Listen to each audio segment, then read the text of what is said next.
Assalamualaikum warahmatullahi wabarakatuh. Apa kabar anak-anakku? Alhamdulillah, semoga dalam keadaan sehat walafiat baik jasmani maupun rohani. Untuk kali ini Pak Husain akan menjelaskan materi KPI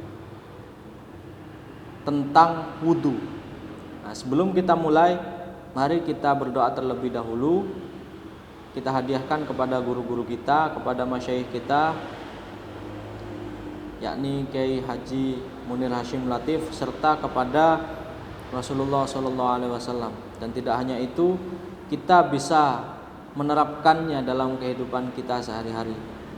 Amin ya rabbal alamin.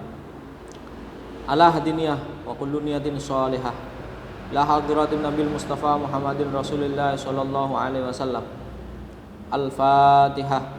A'udzu billahi minasyaitonir rajim. Bismillahirrahmanirrahim. Alhamdulillahi rabbil alamin. Ar-Rahmanir Rahim. Maliki yaumiddin. Iyyaka na'budu wa iyyaka nasta'in. Ihdinas siratal mustaqim. Siratal ladzina an'amta 'alaihim ghairil maghdubi 'alaihim waladdallin. Amin. Untuk selanjutnya mari kita simak bersama-sama yang akan Pak Husain jelaskan. Poin yang pertama, tata cara wudhu dan hal-hal yang membatalkannya. Agar wudhu kita sah, syaratnya yang pertama kita harus beragama Islam. Yang kedua, tamyiz. Apa ini tamyiz? Anak yang sudah mampu mengerjakan sendiri hal yang sangat pribadi, misalkan makan, minum, berpakaian, kemudian membersihkan hajatnya. Anak tersebut bisa melakukannya sendiri tanpa bantuan orang lain. Yang ketiga, suci dari haid dan nifas. Ini dikhususkan kepada perempuan. Yang keempat, menggunakan air suci dan mensucikan. Apa Pak air suci dan mensucikan itu? Jadi air suci dan mensucikan yaitu ada 7. Yang pertama, air hujan. Yang kedua, air laut. Yang ketiga, air sungai. Yang keempat, air sumur. Yang kelima, sumber mata air atau air sumber. Yang keenam, air salju. Yang ketujuh, air embun. Itu macam-macam air yang bisa digunakan untuk berwudu. Yang kelima, tidak ada benda yang menghalangi sampainya air ke kulit.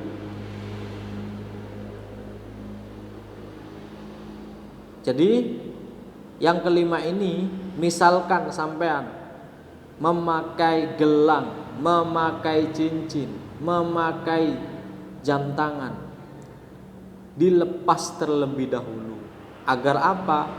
Air tersebut tidak terhalang ke benda tersebut,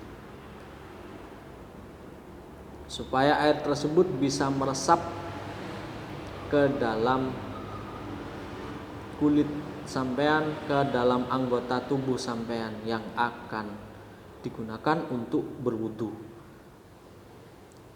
Selanjutnya, fardu dan sunnah. Jadi sampean harus tahu fardu dan sunnah dalam wudu. Yang pertama, sunnah sebelum kita melaksanakan wudu, yakni membaca bismillah. Yang kedua, membasuh kedua tangan sampai pergelangan tangan. Ingat, membasuh, ya, bukan mengusap.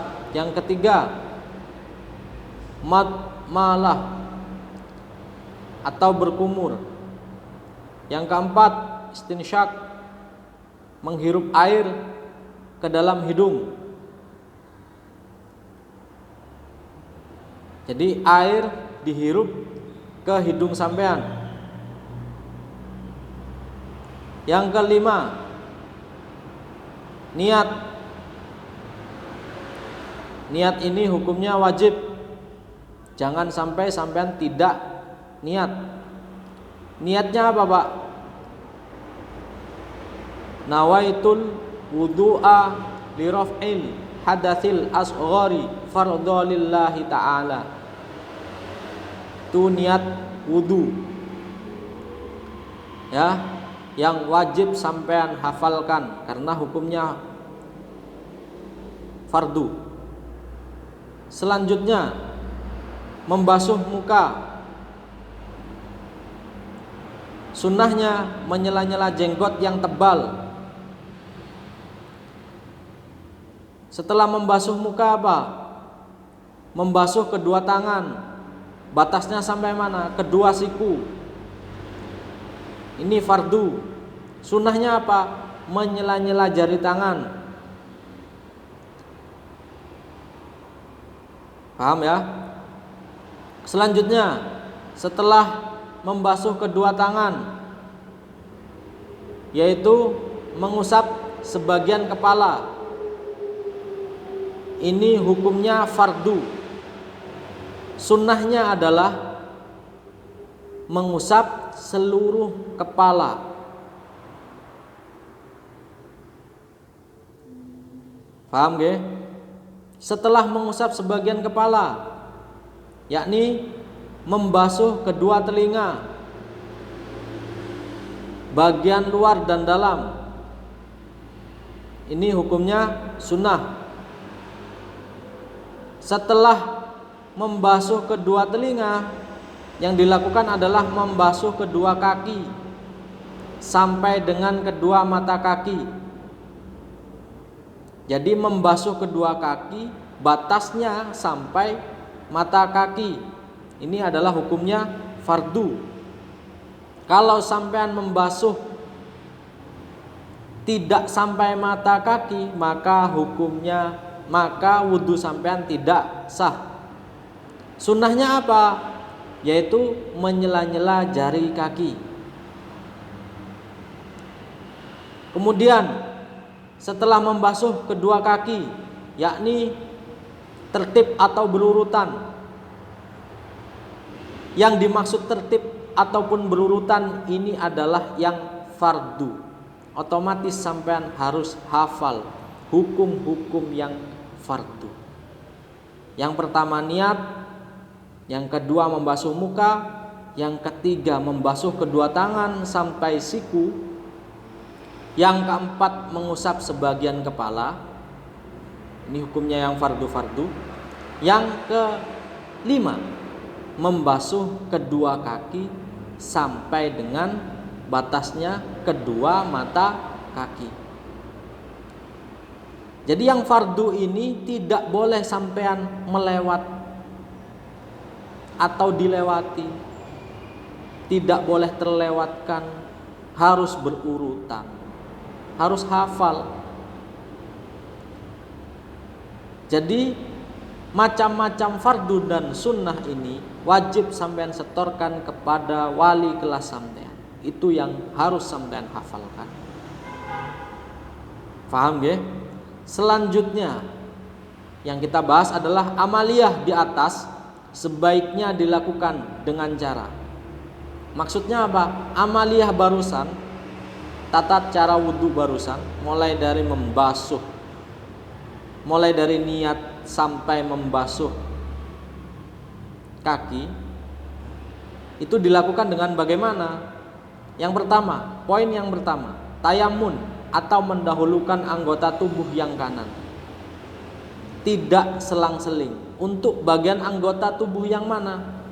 Untuk anggota bagian tubuh yang tangan dan kaki. Khusus untuk tangan dan kaki, ini dahulukan anggota tubuh yang kanan. Atau dahulukan tangan kanan ataupun kaki kanan terlebih dahulu. Yang kedua, taslis atau membasuh 3 kali. Yaitu setiap membasuh anggota wudhu selain niat dan doa. Jadi semua anggota tubuh tadi yang sudah saya sebutkan itu harus dibasuh 3 kali. Yang tidak 3 kali apa? Ya, niat dan doa. Tidak perlu sampean melakukannya 3 kali. Yang terakhir muala atau berkesinambungan. Jadi gak boleh lompat-lompat. Mulai dari wajah itu dibasuh 3 kali. Tangan, setelah wajah tangan, dahulukan anggota tubuh yang kanan, itu dibasuh 3 kali. Setelah itu tangan kiri itu dibasuh 3 kali. Seterusnya seperti itu. Paham gak?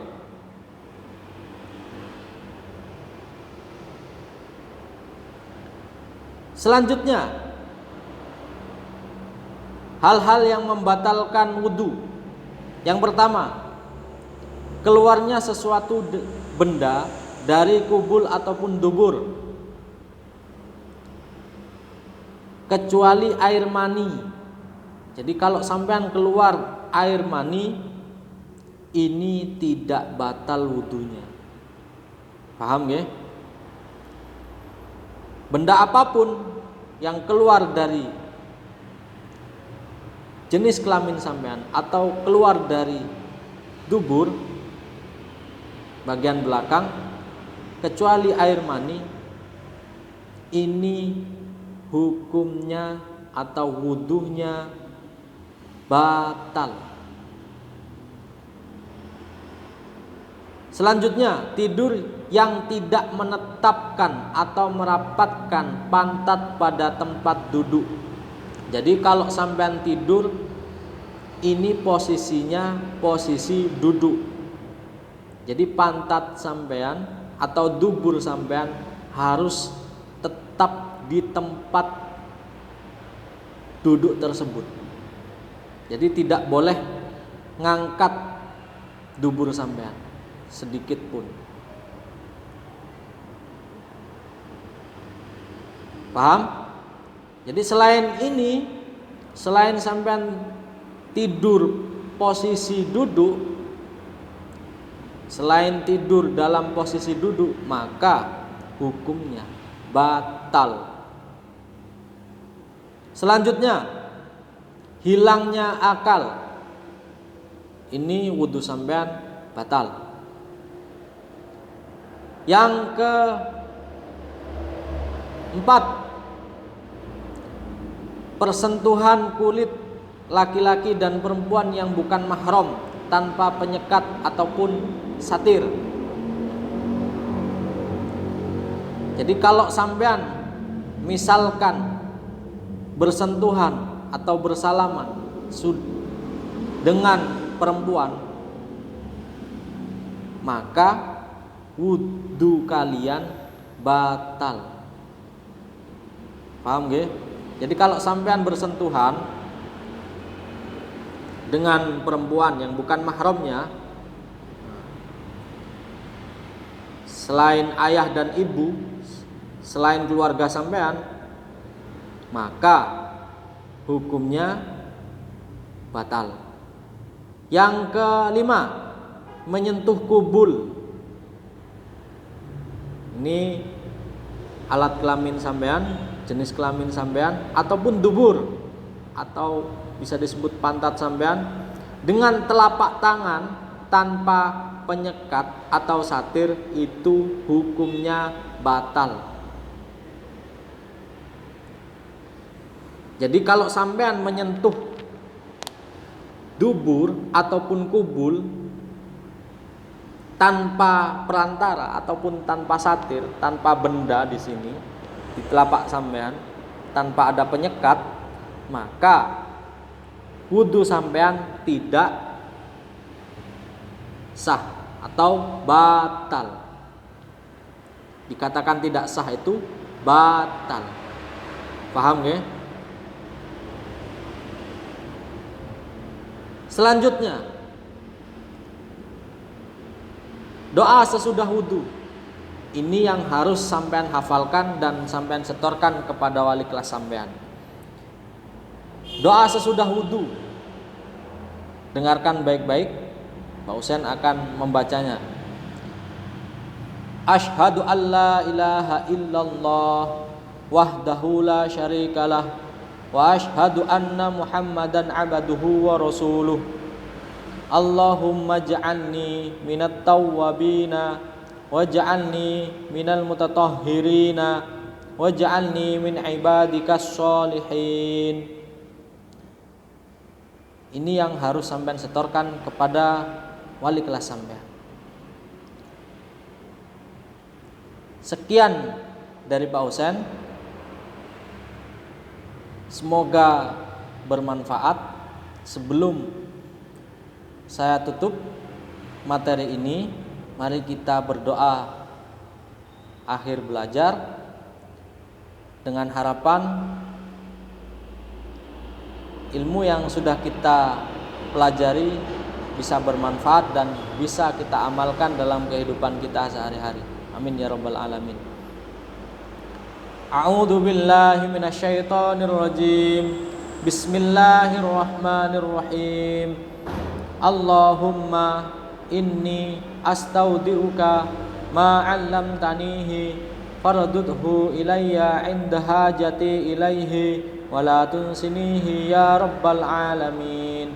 Bismillahirrahmanirrahim. Wal asri innal insana lafi khusrin illal ladzina amanu wa 'amilus solihati wa tawasaw bil haqqi wa tawasaw bis sabr. Shadaqallahul adzim. Assalamualaikum warahmatullahi wabarakatuh.